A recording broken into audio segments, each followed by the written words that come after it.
Hi, and welcome back to Helppo. Today, we'll break down how to score a Band 9 on the IELTS Academic Writing Task 1.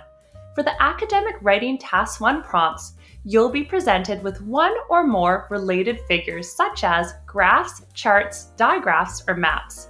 You're then given a brief, usually one-sentence description of what that visual information means, followed by these instructions. Summarize the information by selecting and reporting the main features, and make comparisons where relevant. Write at least 150 words. Remember, this is a report, not an essay. This is the writing task rubric 1. We'll explain how to meet the Band 9 criteria for all 4 of the rubrics categories. Remember, dropping from a Band 9 to a Band 8 in just one of the 4 categories will drop your writing task 1 score from a 9 to an 8.5. This is why it is so important to aim for a Band 9 score in each category. Before we jump in, just remember that the general and academic versions of the Writing Task 1 have different writing prompts. This video will only use academic prompts for this example. However, both versions of the writing task use this rubric. That means most of our advice will help you, even if you're taking the general version. Let's now begin reviewing the Band 9 Writing Task 1 rubric categories. Task Achievement, Coherence and Cohesion, Lexical Resource, and Grammatical Range and Accuracy. We are going to discuss each of these in detail so you'll know what you have to do to get a Band 9 score. Let's start with the first category, Task Achievement. The 2 Band 9 points are fully satisfies all of the requirements of the task and clearly presents a fully developed response. You'll have to start by going over the task instructions. Based on the instructions, there are 3 steps you must follow. 1. Discuss the main features of the prompt. 2. Use comparisons. And 3. Write at least 150 words. It's important to emphasize that you will lose points for using less than 150 words, but writing more than 150 words will not improve your score. You only have 20 minutes to finish your report, so it's usually a good idea to use no more than 175 words. Moving on, our suggested step number 2 and 3 are all about making sure that your report is clear, relevant, and fully developed. The second Band 9 point listed for task achievement is to clearly present a fully developed response. To do so, we must follow steps 1 and 2 we mentioned previously. Write about the features and make comparisons. Features refers to both the writing and visual information that's provided in the prompt. We must ensure to include that information and make comparisons. Now let's move on to the rubric's second category, Coherence and Cohesion. For this second category, the terms coherence and cohesion are both referring to the structure of your response. Let's quickly define what they mean. For the IELTS, the term coherence means that your paragraphs and sentences are laid out in a logical way that is easy for the reader to follow. Cohesion is how well your ideas flow and transition into each other. You don't want to jump suddenly from one idea to another, even when shifting to a new paragraph. Rather, your sentences and paragraphs should properly connect. The first paragraph can be very short, usually just a sentence or 2. Its goal is to briefly summarize the visual and written information included in the prompt. Since the written description provided in the prompt is in itself a brief summary, you can largely just paraphrase what it says. However, you'll lose points if you copy too much of the original wording. So use as many of your own words and phrases as possible. The second paragraph should include your overview of the main features. That means a more in-depth summary where you go over the general trends. But usually, this paragraph still doesn't include many specific details or numbers. You can sometimes include comparisons in the second paragraph, but it's more important to have comparisons in your third paragraph. If you write a fourth paragraph, it can also include comparisons. Here are the overall trends we can observe between 2006 and 2012.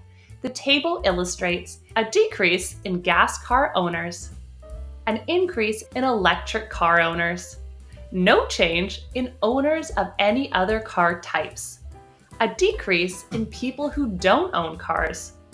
In the bar chart, we observe no change in the average price of gas cars, a consistent decrease in the average price of electric cars. You can use your third paragraph to draw comparisons between these two figures and to go into more detail. You can add a fourth paragraph for this as well, but a fourth paragraph is optional. In the third paragraph, you could write about the following. The percentage of the adult population that owns an electric car is likely related to decreasing price of electric cars during the same time period. Other comparisons can be made, such as comparing the price and ownership trends of gas cars.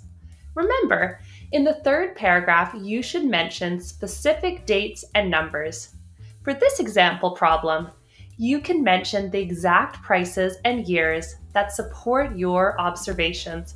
Just keep in mind, with such a limited number of words and time to write, you can't include every detail. We'll now move on to the third grading criteria, lexical resource.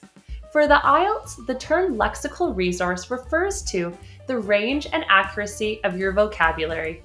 Here are some key tips to help you. 1. Use advanced vocabulary and avoid too much repetition. 2. Use idioms when appropriate. And 3. Use collocations, also called word pairing. For the first tip, when possible, it's good to use a synonym for a phrase or word instead of repeating it too many times. For example, with the sentence, prices are inexplicably increasing, there are synonyms for several of these words. You could use the word costs in place of prices, suddenly instead of unexpectedly, and climbing, or rising instead of increasing. Let's look at a few more examples of how we can use synonyms to improve writing. The price could go down at any moment. In this sentence, go down can be changed to the word plummet. The price went back up. Here, went back up can be changed to rebounded. I agree with that statement. In this final example, agree can be changed to concur. We recommend that whenever you read or hear something in English, you make a habit of researching synonyms. Over time, this will definitely increase your vocabulary. Now let's look at how to use idioms. An idiom is a figurative phrase whose meaning cannot be inferred from the individual words that comprise or make it up. One example of an idiom is out of the blue. Notice that it's difficult to deduce the meaning of out of the blue from the individual definitions of the four words, out of the blue. Out of the blue means something that is surprising or without warning. You'd never know it just by looking at the individual words. Here are a few other idioms. To beat around the bush means to avoid talking about what's actually important. All ears means to attentively listen. A dime a dozen means something is cheap or very common. The English language has thousands of idioms, so there are plenty of others for you to choose from in your writing. We recommend that you memorize a few idioms each day. You should also go ahead and comment with your favorite idiom in the comment section down below. If you memorize enough idioms, then perhaps it won't be out of the blue for you to score a 9 on your IELTS writing task. Now the third and final lexical resource tip is to use collocations, which are something referred to as word pairings. Collocations are words that naturally fit together and are commonly combined. In simpler terms, to a native speaker, a collocation just sounds right.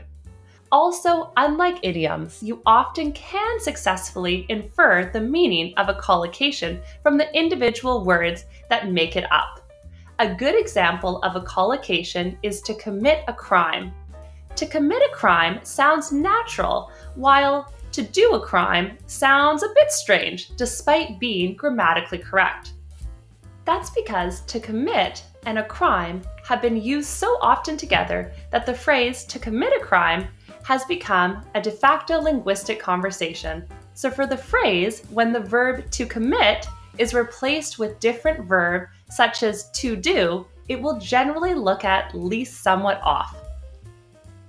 A sense of pride is another collocation if you try to replace sense with similar words such as feeling or awareness, it sounds incorrect.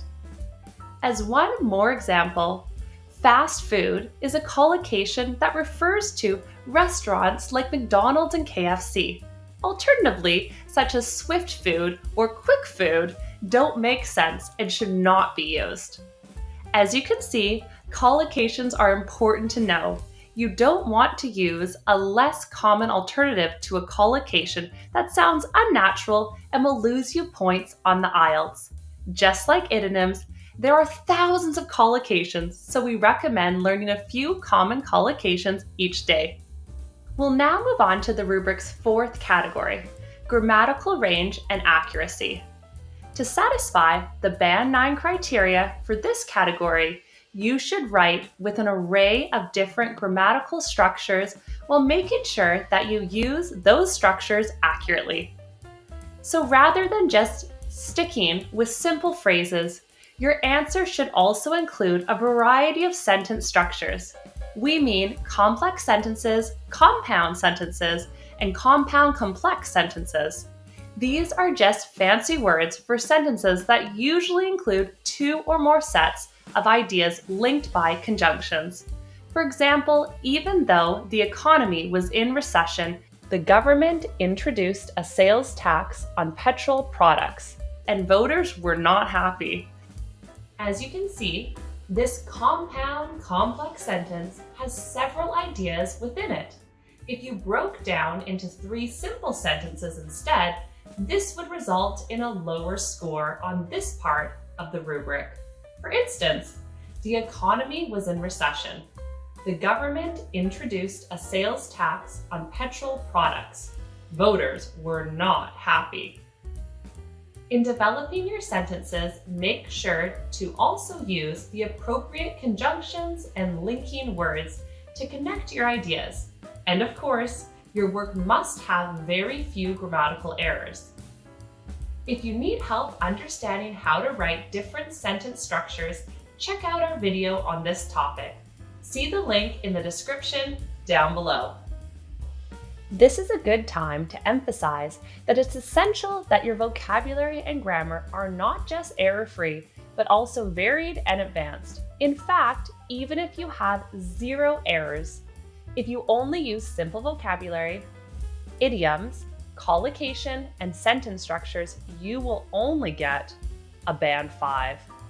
A good piece of advice is to always save a few minutes at the end of this portion of the test to proofread your answers. So to score well in lexical resource and in grammatical range and accuracy categories, you must do it all. Use a wide range of vocabulary and complex grammar, and have a few to no errors. Okay, that's our brief overview of the grading criteria for a Band 9 on the Academic Writing Task 1.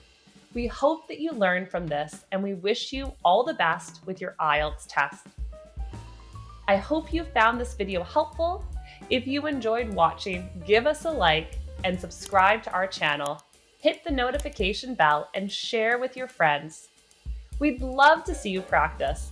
Let us know if you have any questions in the comments below, and we'll answer them. Keep practicing, and good luck with your English exam.